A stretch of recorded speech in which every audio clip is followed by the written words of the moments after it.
Here is a map which shows you the position of the chief areas of the tropical forest. Here are the forests of Malaya, the East Indies,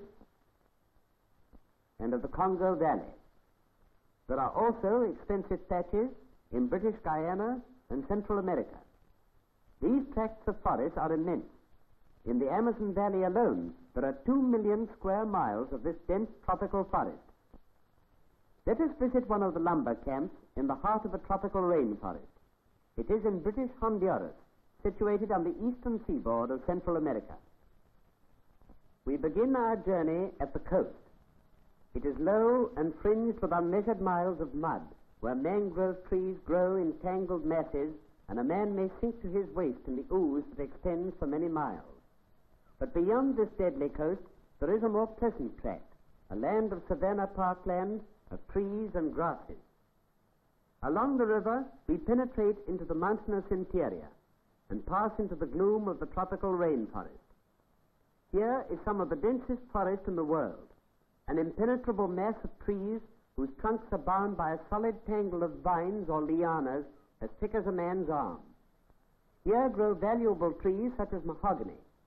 A big tract of forest is leased to timber companies by the government of British Honduras. At first, the company sends hunters to find the mahogany trees that are fit for felling. They are not easy to find, as there is only about one mahogany tree to every acre of forest. The trees are numbered, and a plan of felling is made.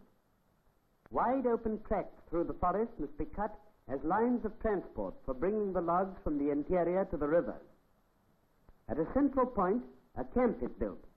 It is a product of the forest, and here the laborers and cutters, as they are called, are to live during the dry season, which is usually about 3 months. The main forest roads are now ready. The axes are being sharpened. The next day, the felling will begin. So large is the buttress of the tree that the cutter builds a slender platform around the base about 6 or 8 feet from the ground, and here, skillfully balanced, he attacks the giant tree. Watch this cutter at his job. In steaming heat, he wields his heavy axe, the rhythmic ring resounding through the forest. For a couple of hours, he swings the gleaming blade, and the red chips of wood fall fast to the ground. He rarely rests, for he has 3 such trees to fell in one day. A deeper cut is made on the side on which the trunk is to fall. The tree trembles. A few more strokes, he jumps aside, a mighty crack, and then with a sudden sweep, the great tree comes crashing down to earth, bringing all surrounding foliage with it. The tree is next trimmed off and the top branches removed.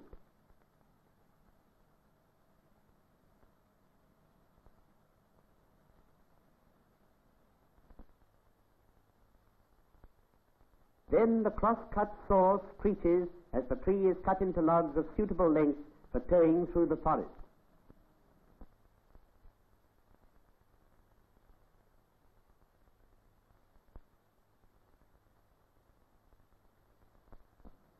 Meanwhile, a diesel tractor is brought up.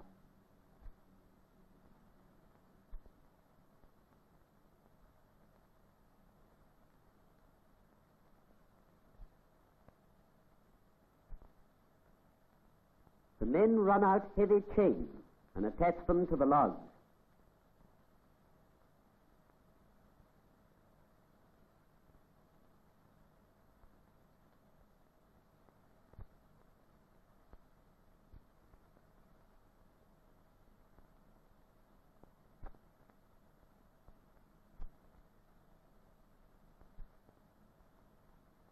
Usually 2 such logs are pulled by the tractor. The logs start on their way to the sawmills on the coast. It is a long, slow journey through the forest roads, or passes as they are called. Along these difficult trails, the tractor bumps and lurches with its heavy load to a central point where the logs are collected together.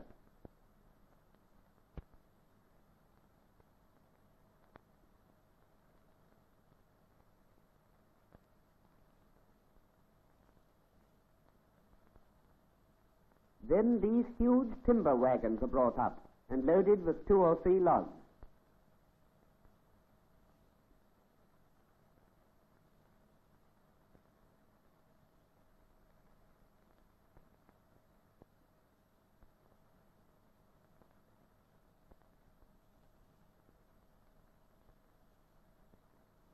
The tractor, you will notice, is also used for loading. By fastening the chains round the trunk, the log is lifted onto the wagon.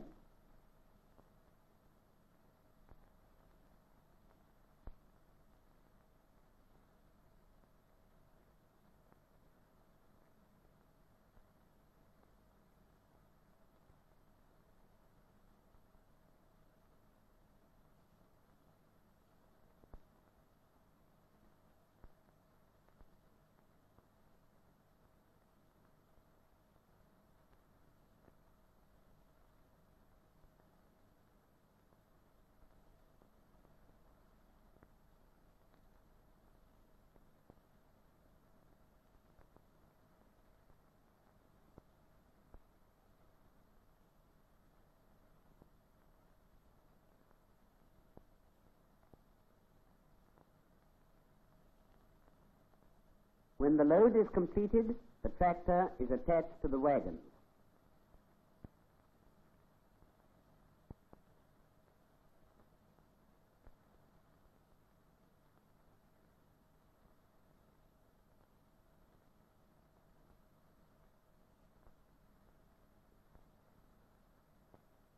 It starts off on its trek.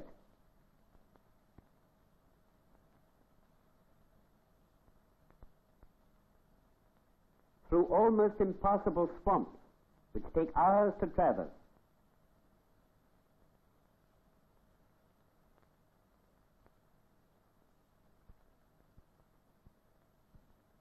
Up steep inclines.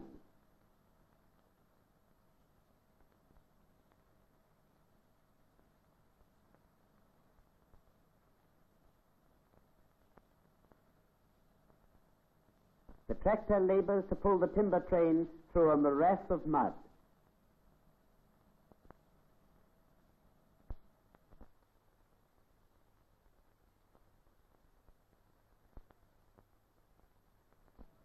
Down to the rivers on which they are floated to the coast. There they are formed into big rafts to be towed around the coast to Belize, where the sawmills are situated.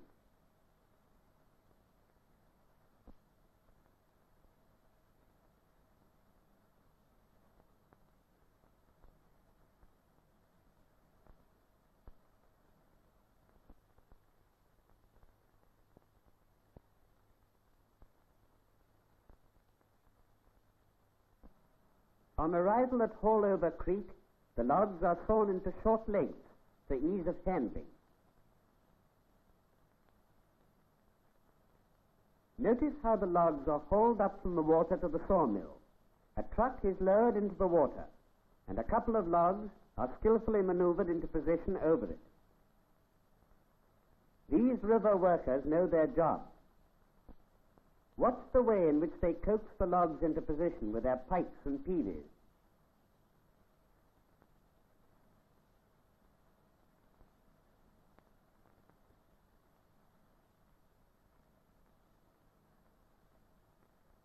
The truck is now hauled up the runway, lifting the logs with it right into the mill.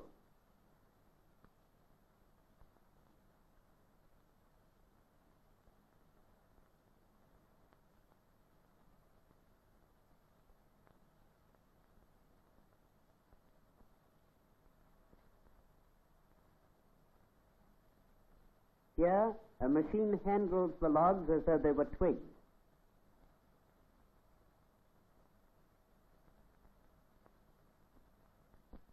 The logs are placed on the carriage of this huge mechanical saw, which then moves off.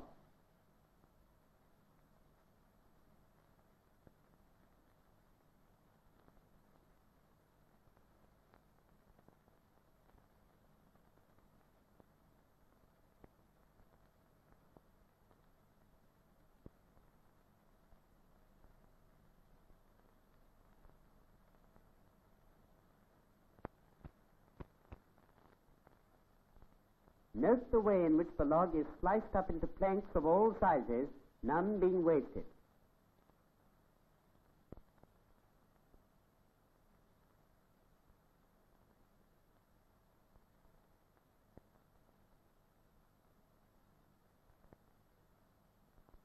As they come off the saw, a native sends them along a conveyor down a chute.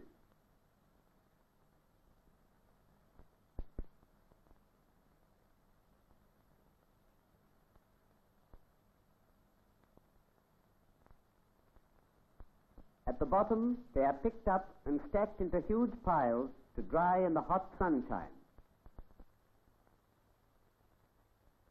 And now they await export to America and to Europe.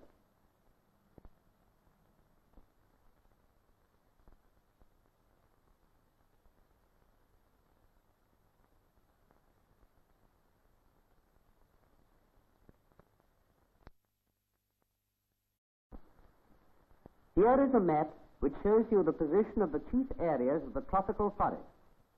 Here are the forests of Malaya, the East Indies, and of the Congo Valley.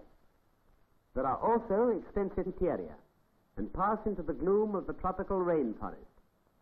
Here is some of the densest forest in the world, an impenetrable mass of trees whose trunks are bound by a solid tangle of vines or lianas as thick as a man's arm.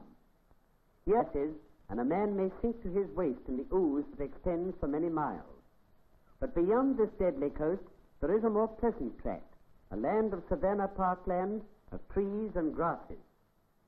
Along the river, we penetrate into the mountainous rainforest.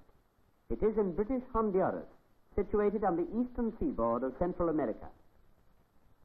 We begin our journey at the coast. It is low and fringed with unmeasured miles of mud, where mangrove trees grow in tangled patches in British Guyana and Central America. These tracts of forest are immense. In the Amazon Valley alone, there are 2 million square miles of this dense tropical forest. Let us visit one of the lumber camps in the heart of the tropical